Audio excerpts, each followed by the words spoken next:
I'm grateful that people have confidence in getting the vaccine. I wonder if she has enough food.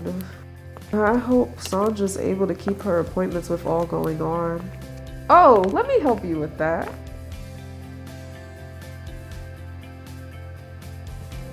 How do I want to show up today?